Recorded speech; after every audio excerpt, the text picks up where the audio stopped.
이 존 낙스의 역할.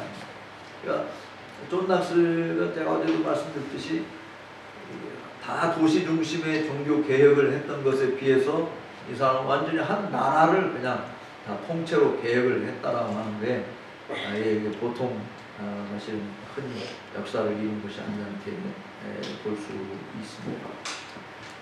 그러나 스코틀랜드 교회는 우리가 잊어버리지 말아야 할 것은 스코틀랜드 교회는 제네바식 교회 개혁을 필요로 한 것이 아니라 성경을 개혁의 근간으로 삼았다라고 하는 거예요. 그래서 제가 어제 소개한 제1친서에 나와 있는 그런 목사들은 그들의 양식을 세상에 있는 그 어떤 교회의 힘으로부터 빌려온 것이 아니라 제네바에서도 빌려온 것이 아니었다. 다만 그들은 철저하게 하나님의 말씀을 그들 앞에 펼쳐놓고 먼저 말씀에서 가르치는 교리와 그 다음 치리 문제를 준비한 것이다. 이렇게 표현을 한 것입니다.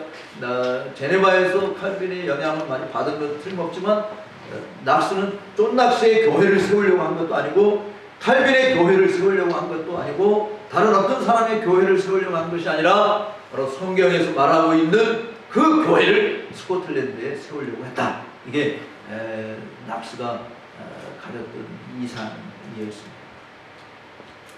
개혁이 필요한 모든 내용들은 다 이 말씀에서 끄집어냈다라고 볼 수 있습니다. 사실 제네바에서 3년 동안 있는 시간이 낙스에게서 가장 행복한 시간이었어요. 가족들과 함께 평안을 누릴 수 있는 그런 시간이었습니다. 성경과 신학을 자유롭게 공부하는 행복한 시간을 가진 그는 1557년에 한 통의 편지를 받습니다. 그것은 스코틀랜드로 돌아와서 성경에 근거한 개혁교회를 세워달라고 하는 개신교도들의 의지가 담긴 편지였어요. 그래서 이 편지를 받고 칼빈 선생님과 상의를 합니다. 칼빈, 내가 이 스코틀랜드 해야 돼? 말아야 돼? 어떻게 하면 좋겠어? 하고 이제 칼빈하고 이 대화를 나누는 그런 장면들이 기록되어 있는데 그때 그 칼빈 선생님이 낙스 보고 아무래도 스코틀랜드 가는 게 좋겠다 이렇게 권고하고 또 그 제네바에 있는 한인교회 성도들도 다 낙스한테 한국으로 돌아가시고 한국에 가서 개혁을 하시고 이렇게 이제 이야기를 하는 바람에 낙스가 사실은 그 제네바를 떠나서 스코틀랜드로 가려고 해서 이제 프랑스 그 제네바를 통과해서 디에프라고 하는 곳에 와서 거기서 이제 스코틀랜드에서 오는 지도자들을 만나가지고 배를 타고 가려고 하는데 거기서 한 달 기다리고 2달 기다리고 했는데 사람들이 오지를 않는 거예요. 그 나중에 편지가 왔는데 이렇게 편지를 낙스한테 보낸 사람들이 마음이 바뀌어져가지고 낙스를 속여먹은 것이 그래서 낙스가 그거 같을 때는 절망을 하고 다시 제네바로 사실은 돌아가게 되어집니다. 근데 왜 이렇게 절망할 수밖에 없는 상황이 되었냐면 그러니까 지금 그 왕권의 세력이 계속 그 개신교도들을 탄압하고 있는 상황 속에서 귀족들이 자기 몸보신 아니라고 그러니까 자기들 생명을 잃어버리고 이게 귀족 신분에서 박탈되고 막 이럴까봐 낙스를 와서 개신교의 개혁운동을 하자라고 해놓고 이게 이제 주저주저해가는 바람에 낙스가 거기서 DF에서 한 3개월 가까이 그냥 그 사람들 못 빠지게 기다리다가 나중에 그들의 좀 미온적인 이런 태도 배반하는 이런 걸 듣고 실망해서 사실 이제 돌아가게 된 것이죠. 또 잉글랜드에서 날아온 비보는 그냥 메리 여왕이 엄청나게 또 핍박을 가한 것이고 그래서 이 메리 여왕의 분노에서 제가 어제 이야기한 대로 여성의 괴물 같은 통치에 대항하는 첫 번째 나팔소리라고 하는 글을 쓰는 거예요. 네. 이것 때문에 낙스는 여성 혐오주의자로 비난의 화살을 받고 있습니다. 그렇지만 낙스가 여성 혐오주의자가 아니라고 하는 것은 그가 수많은 그 여성들과의 편지 교환을 나눕니다. 여성도들이 묻는 그런 질문들에 대해서 답변하고 그래서 편지를 보내고 만약에 여성 혐오주의자라고 했다면 여성들하고 그런 편지 교류를 나누는 일은 하지 않았을 거라 이렇게 보는 것이죠. 실제로 여성이 국가나 교회에서 통치자의 자리에 있는 것은 성경적이지 않다라고 하는 락스의 확신이 사실 이 글을 쓰게 된 동기라고 볼 수 있어요. 국가와 교회를 마치 구약에서 이스라엘과 하나님과의 관계 속에 놓고 이해했던 락스의 입장에서는 여성의 통치에 대해서 부정적인 생각을 지을 수가 없었을 것입니다. 결국 1558년 3월에 다시 제네바로 돌아온 락스는 1559년 4월 DF를 거쳐 에딘버러 남쪽 항구인 리스로 돌아오기까지 이 제네바에서 말씀 사역에 전력을 다했습니다. 이 기간 동안에 녹스는 윌리엄 비팅함이라고 하는 사람과 함께 더불어서 개신교 사상 최초로 주석 성경을 편찬해서 출판합니다. 그 최초의 주석 성경, 뭐 우리 톰슨 성경이나 뭐 스타디 바이블 같은 이런 주석 성경, 간주 우리식으로 표현 또 간주 성경 같은 이런 것을 누가 만드냐면 낙스가 만든 거예요. 비팅함이라고 하는 사람과 둘이서. 그래서 1558년에 그 제네바 성경이라고 합니다. 이 성경은 제네바 성경, 최초의 간주 성경인 제네바 성경을 만들어서 그 책이 1560년에 사실은 스코틀랜드에서 출판이 돼. 그리고 그가 이 기간에 제네바에 있으면서 그의 신학적인 논문인 유명한 예정론이라고 하는 책도 발간을 합니다. 그리고 이제 1559년 5월 1일 스코틀랜드에서 강력하게 다시 돌아와달라고 하는 편지를 받고 이제 제네바 생활을 청산하고 스코틀랜드로 1559년 돌아와서 여러분 스털링 가보셨죠? 스털링에 가서 낙스가 이제 설교를 시작을 하게 됩니다. 침체되어 있는 종교 개혁이 지지부진하고 그냥 권력자들이 핍박하고 이러니까 막 다 의기소침하고 숨어있고 막 이런 사람들에게 이제 설교를 하는데 이거는 이때 설교가 또 엄청난 반향을 일으켰어요. 어떤 학자는요, 이 당시 1559년 11월에 스털링에서 낙스가 설교한 설교를 어떤 사람은 이제 최고의 설교다. 이 낙스가 설교한 것 중에서 최고로 훌륭한 설교다. 이렇게 이야기했어요. 근데 그 내용은 간략하게 그가 종교개혁사를 쓰면서 간략하게 기록한 내용이 있는데 이 설교의 내용 보면 이렇게 강의 설교를 한 것을 볼 수 있어요. 그가 스털링에 오기 전에 에딘버러 세인트 자일레스 처치 캐시드랄 거기에서 그게 이제 세인트 자일레스가 에딘버러의 그 프린세스 로얄 마일 그 스트리트 캐슬에서 왕궁까지 내려오는 길에 보면은 그 세인트 자일레스 교회가 있어요. 그게 종교개혁 당시에 많은 카톨릭 교회들이 막 무너진 뜻을 부시고 그랬는데 그거는 안 부시고 거기에 내가 그래서 그 교회가 지금 1000년이 넘었습니다. 예배당 자체가 이렇게 세워져 있는. 그리고 그 교회를 우리는 마더 처치 오브 프레스비테리아니즘 그렇게 장로의 주의의 어머니 교회다. 그러니까 장로교가 거기서부터 시작인데 쫀나서 거기서 목회를 한 것인데 여기서 10편, 80편, 1절에서 4절을 설교하고 그리고 스털링에 가서 10편, 80편, 5절, 4절에서 8절까지 이어서 설교를 한 것이었습니다. 그래서 카톨릭의 세력으로부터 승리를 얻기 위하여 하나님을 신뢰하는 것 대신에 성도들은 개신교도 귀족들 그 중에 하밀턴 공자계기로 막 쏠렸었거든요. 근데 낙스가 이것을 사람을 의지하고 그런다고. 그래서 이 10편, 80편을 설교하면서 구약의 여러 성경 구절을 제시하고 그래서 회개하고 하나님께로 돌아오게 되면 우리는 반드시 승리하게 될 것이다.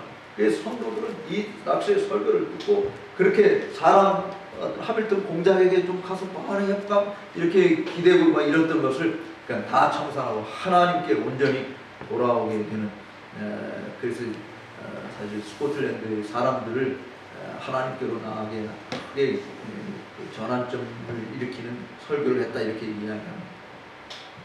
낙스는 돌아오면서 제가 어제 이야기했던 스코틀랜드 주소서 그렇지 않은 중무 주소서라고 했듯이 조국의 교회 개혁 또 국가 개혁을 그는 돌아와서 주도하게 됩니다. 로마 카톨릭 교회로 견고하게 남아있는 스코틀랜드는 귀즈 메리가 그 당시 섭정하고 있었고요.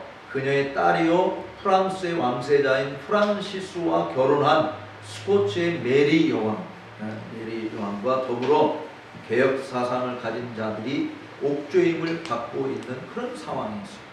그러니까 교회 상황은 사실은 결코 유리하지 못했습니다. 그는 에딘버러에서 던디를 거쳐 퍼스로 이동하면서 하나님의 복음의 말씀을 계속해서 설교를 했습니다. 그의 설교는 로마 교회의 쇠사슬을 끊고 참된 교회를 조국 땅에 세우기를 갈망하지만 권력의 횡포에 크게 위축되어 있는 개신교도들에게 엄청난 영적인 힘을 부어주는 계기가 되었습니다. 그들은 그래서 이 가톨릭 교회, 여러분 세인트 앤드류에 가면 그 큰 예배당 그 건물이 부서진 그냥 기둥만 이렇게 있는 그 잔재가 있어요. 그런 것들이 다 종교개혁하면서 막 흔들어 부신 거예요. 또 예배당에 붙어 있는 그 동상들 많이 있잖아요. 가톨릭 교회는 그냥 무슨 상 이렇게 그냥 그런 것들을 다 파괴하는 이런 과격한 행동들이 벌어졌는데 귀지 메리를 이것 때문에 귀지 메리가 자극해서 왕과 대적전을 벌이는 그런 일촉즉발까지 나아갔습니다. 개신교도들은 재빠른 대항으로 피 흘리는 싸움은 피하게 되었지만 위험은 여전히 존재하고 있었습니다. 낙스가 이렇게 돌아다니면서 설교 사역할 때 대중들이 막 열렬하게 환영을 하게 되자 이 세인트 앤드루스 거기 성의 대주교는 하밀턴 대주교는 뭐라고 말했냐면 만일 낙스가 이 세인트 앤드루 와서 다시 설교를 한다? 그럼 내가 이 총으로 12발을 쏘아서 저놈을 죽일 것이다. 이렇게 공개적으로 미사하면서만 이야기를 했었던 것입니다. 그런데 이 사도 낙스는 사도 바울의 고백과 같이 환난과 핍박이 기다린다고 할지라도 내가 주님께로 받은 이 은혜의 복음 증거하는 일을 마치면 내 목숨도 하나도 귀하게 여기지 않고 포기하지 않고 그 일에 대해서는 그게 종교개혁 자기가 쓴 종교개혁사 책에서 밝히고 있어요. 그래서 그가 불어댄 이 복음의 나팔 소리가 스코틀랜드 전역에 울려 퍼지게 한 것이죠. 낙스는 그 책에서 이렇게 썼어요. 자기가 이제 죽기 전에 사실은 종교개혁이 어떻게 일어나게 되었는지 그 과정을 쭉 다 기록을 한 것이 존 낙스의 그 종교개혁사입니다. 그래서 이 6권 볼륨 사기 싫으면 그 책만이라도 한 권짜리 단권으로 나온 게 있으니까 존 낙스가 쓴 종교개혁사 이 소강 여러분 읽어보시기 바랍니다. 근데 그 책에서 이렇게 이야기했어요. 우리는 여리고성을 도는 일 외에 다른 무엇을 할 수가 없었다. 하나님께서 힘을 주시는 한 나팔을 힘껏 불렀다. 오직 그의 능력으로 승리할 수 있게 되기를 소망하는 마음으로 여리고성을 돌듯이 스코틀랜드 전역을 돌았다. 그러니까 스코틀랜드 돌아온 지 2달 만에 낙스는 에딘버러에 있는 이 세인트 자일리스 교회의 담임 목사로 청빙을 받습니다. 이 교회는 바로 이 장로의 주의 어머니 교회가 된 것이죠. 그래서 자기가 1572년 11월 24일 돌아가실 때까지 이 교회에서 목회를 한 것입니다. 그래서 이 목회하면서 스코틀랜드 국가를 개신교 국가로 바꾸는 위대한 결실을 낳게 한 것이 뭐냐? 그의 설교 사역이었습니다. 그의 설교 사역이었습니다. 그의 설교가 얼마나 중요하다라고 하는 것을 보는 것입니다. 1560년 6월 11일의 종교개혁 운동의 가장 큰 장애물이었던 귀지 메리 여왕의 어머니 귀지 메리가 세상을 떠나게 됩니다. 귀지 메리가 불란서 군인들을 불러들여서 이 불란서 군인들이 이들을 지키고 개혁자들과 싸웠는데 이가 이제 죽으니까 불란서 군인들이 철수하고 스코틀랜드 종교 문제에 대해서 이제 의회가 제방 문제를 다루게 된 거예요. 그것은 곧 존 낙스의 개혁 사상을 펼쳐가는 좋은 발판을 마련하는 것을 의미했던 것입니다. 의회는 몇 주가 안 돼서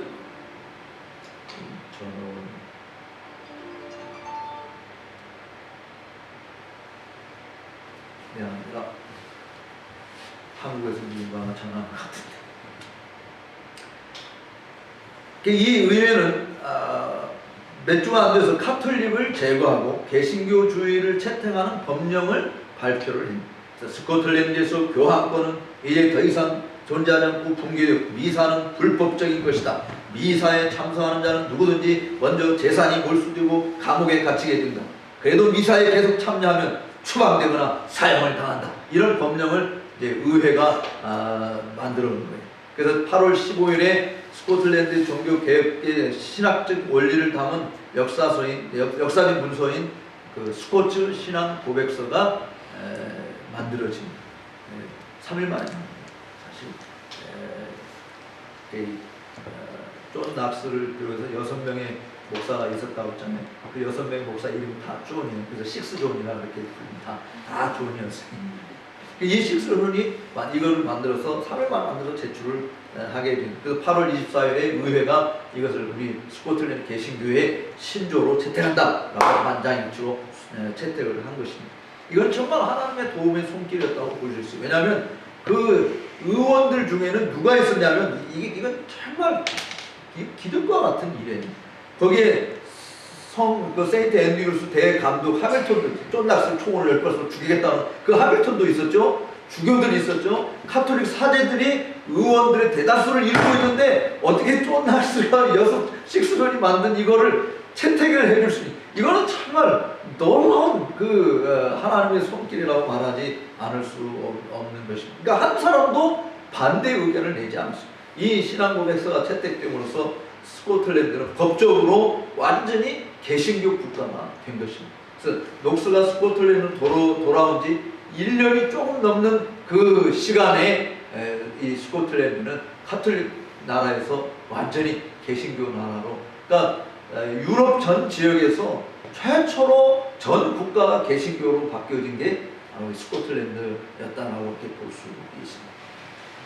그래서 낙스는 이 신앙고백서 외에 개혁교회 정치 원리, 번징 이런 직제들 이런 걸 담은 새로운 부검서를 제작을 했어요. 그게 제가 어제 소개한 제 172, First Book of Discipline이라고 하는 172서였어요. 여기에 성경의 권위를 강조하면서 교인의 의무, 성례에 적합한 집행, 장로직의 의무, 교회 권직, 집사직의 의무 이런 것들을 다룬 실질적으로 교회의 모든 행동 규례를 만든 것이었습니다.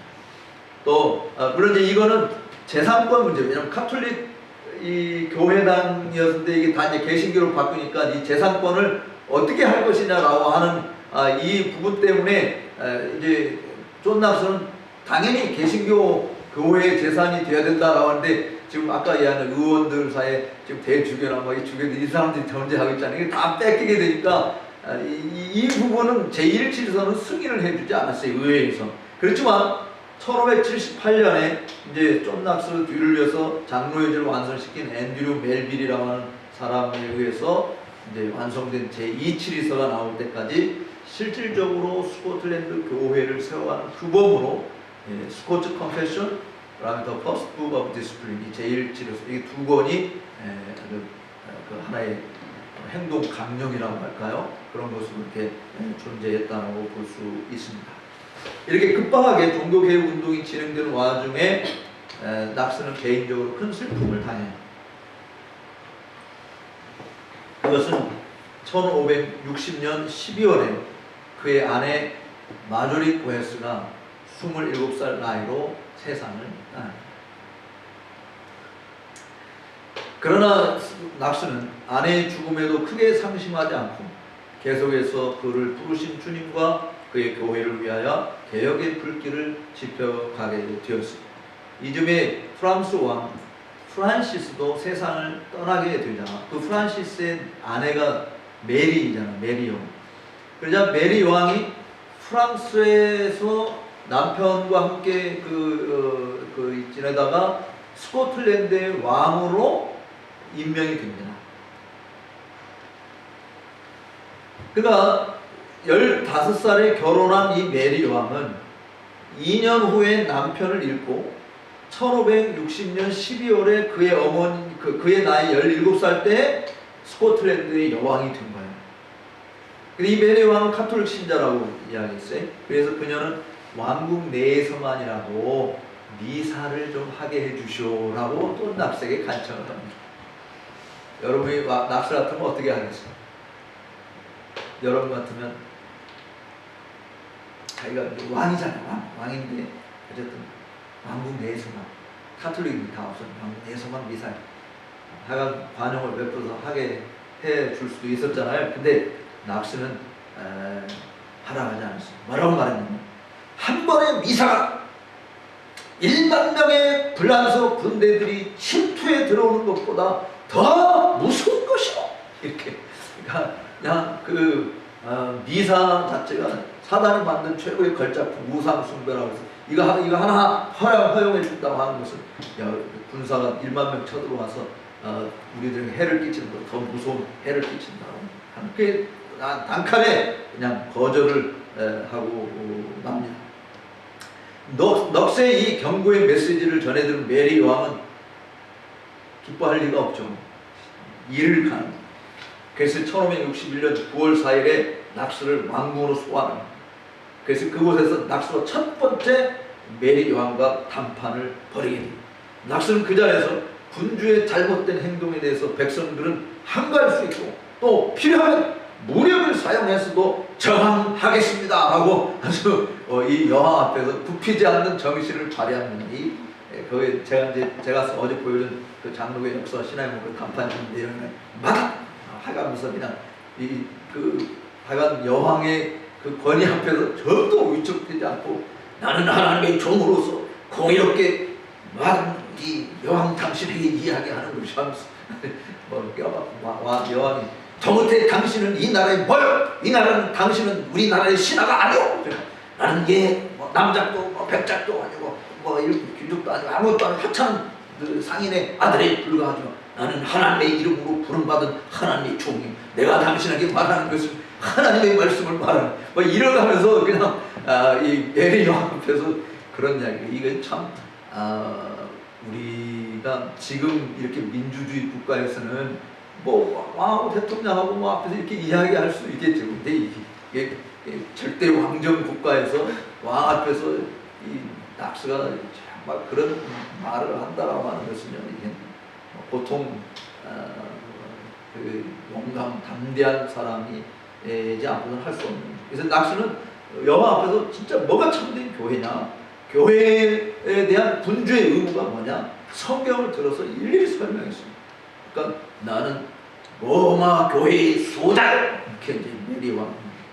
메리 왕의 속셈이 뭔지 그談판에서 간판 낙수는 일련의 여왕의 개신교 탄압을 꾀하는 일들에 대해서 강력하게 반박하고 설교할 때마다 막 지적하면서 때로 정죄하기도 했습니다.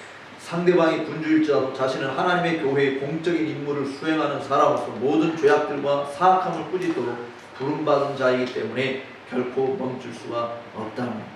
여왕과의 극한 대립의 사건은 언제 또 벌어졌냐면 1563년 6월에 스페인의 국왕 필립 2세의 아들과 메리 왕이 재혼한다 이렇게 발표가 됩니다. 스페인은 또 가톨릭 국가잖아요. 그러니까 낙수는 이거를 무척 두려워했어요. 왜냐하면 스페인과 또 스코틀랜드 두 나라의 이 결합은 지금까지 자기가 지금 스코틀랜드 들어와서 종교 계획을 진짜 이만큼 성사시켜놨는데 이게 한꺼번에 다 무너지는 계기가 될 수 있는 것으로 봤기 때문에 그래서 성 잘레스 교회에서 목회 설교하면서 거기에 모이는 회중들과 군중들 앞에 교황주의 무용성, 술책의 결과가 결국 스코틀랜드에서 교회의 머리 대신 그리스도의 영광을 가리는 것, 그리스도를 다 내쫓는 길이라고 설교를 합니다. 이렇게 되면 하나님의 심판이 우리 딸에 임할 것이요 막 이런 설교를 하게 됩니다. 물론 이 설교 때문에 낙수는 또다시 왕에게 소환장을 받고 또 궁중으로 끌려가요. 그래서 메리 여왕하고 또 설전을 벌입니다.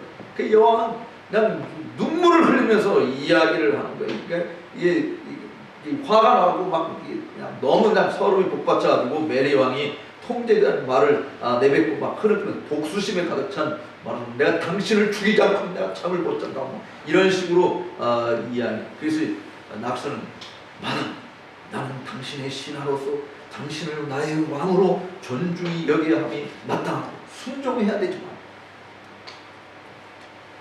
왕이 이렇게 우는 것에 대해서 내가 결코 행복할 수가 없습니다.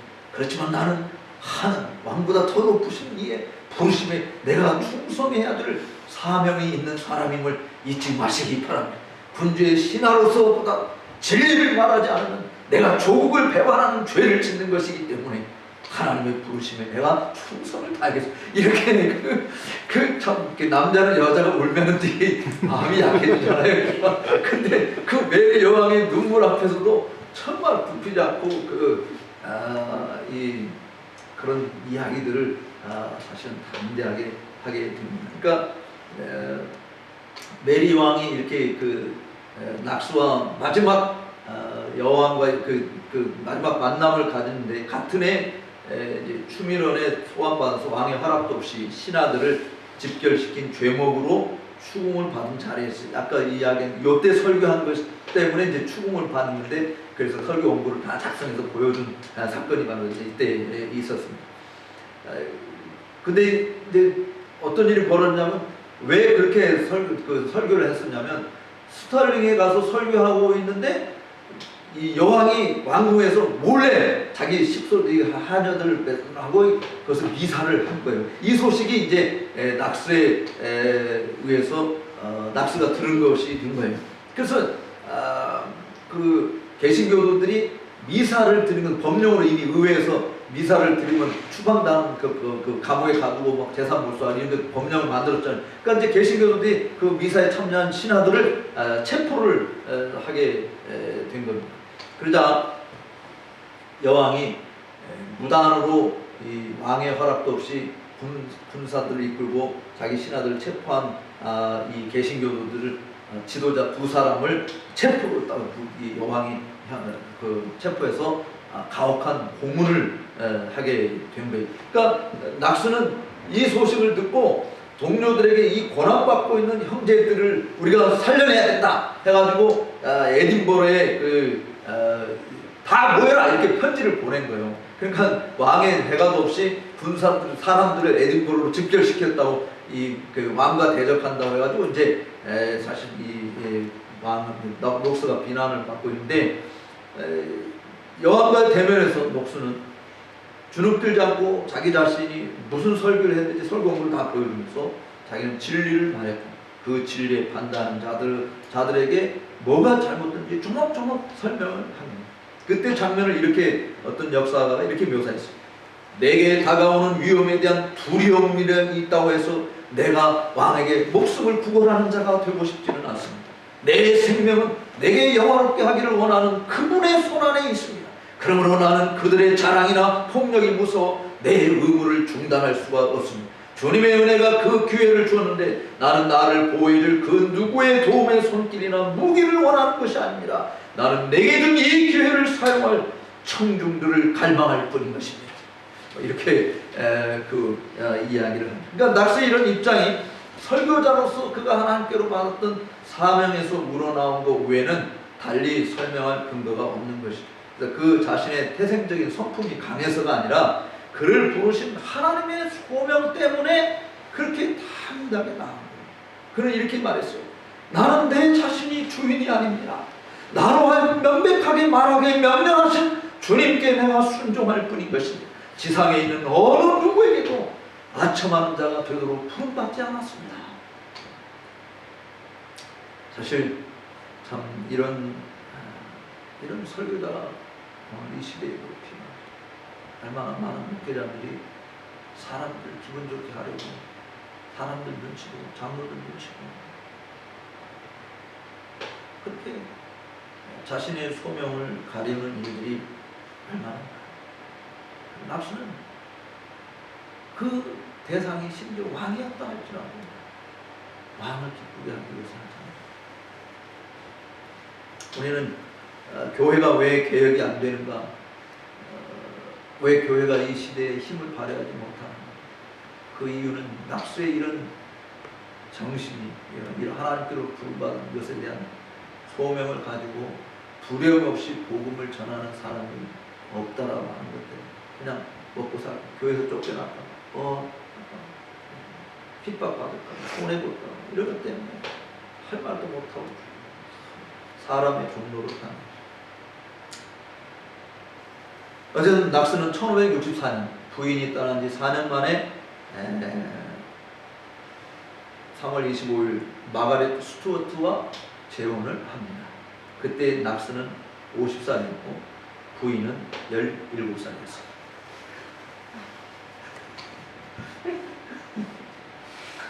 그 당시 신랑과 신부의 나이 차이가 그토록 많은 것은 오늘날처럼 이렇게 드문 그런 일은 아니었지만 이제 이 결혼의 중요성은 나이 차이가 아니고 신부가 메리 여왕의 가문이라고 하는 거예요. 메리 여왕 원수 원수로 그냥 메리 여왕 가문 출신. 이 신부의 아버지가 누구냐면 낙스의 옛 친구인 오킬추리 경이었는데 이 오킬추리는 제임스 2세 왕의 후손이었어요. 근데 그녀의 이 부인의 삼촌이 잉글랜드의 그 헨리 8세의 여동생과 결혼한 사이. 그러니까 왕실 가문의 사실은 자손과 결혼을 한 것입니다. 그러니까 이렇게 상인의 아들이 지금 여왕의 메리 왕 왕실 가족의 일원으로 결혼이 되었다라고 하는 거, 이게 좀 묘한 일이죠. 낙스는 메리 여왕 입장에서 보면 이 로마교를 배신한 반역된 그런 신부예요. 그녀가 가장 무수한 원수였는데 일가 친척이 된다는 거, 이게 견디기 더 어려웠던 거예요. 그래서 어떻게 하든 낙스를 스코틀랜드에서 쫓아내고자 했습니다. 낙스는 첫 부인에게서 얻은 두 아들의 안전을 위해서, 왜냐하면 메리 여왕이 죽이려고 하니까 안전을 위해서 잉글랜드에 있는 외할머니 엘리자베스 보에스 여사에게 몰래 보냅니다. 그래서 그곳에서 자라도록. 그리고 둘째 부인에게서 딸 3명을 두게 됐습니다. 그리고 이 부인은 낙스가 1572년에 죽은 다음에 40년을 더 살았습니다. 혼자서. 어쨌든 낙스는 1564년 6월에 스코틀랜드 장로교 총회가 에딘버러에서 처음으로 열리게 되는데, 이때 여왕이 미사 참여 문제를 종결짓는 대토론을 벌이기로 합니다. 그래서 카톨릭 측에서 메이틀랜드가 참여했고 개신교 측에서 낙스가 참여해서 토론을 벌였는데, 메이틀랜드는 낙스가 여왕을 사단의 노예라고 말이지 비난했다, 이런 것에 대해서 추궁을 해서 낙스는 여왕을 대적하는, 백성들로 하여금 여왕을 대적하게 만드는 그런 성공군이고 반역의 무리다, 막 이렇게 지적을 합니다. 이에 대해서 낙스는 메리 왕은 하나님께 반역한 자고 미사를 고집하거나 메리 왕은 우상 숭배자요, 이렇게 반박을 합니다. 그래서 군주에 대한 순종 문제를 다룰 때 낙스는 백성들이 사악한 군주의 죄악을 추정하거나 방임하는 것은 하나님의 형벌을 불러오는 것이라 라고 반박하면서 구약의 여러 사례들을 인용하여서 지적했습니다. 낙스는 악한 왕들의 폭정에는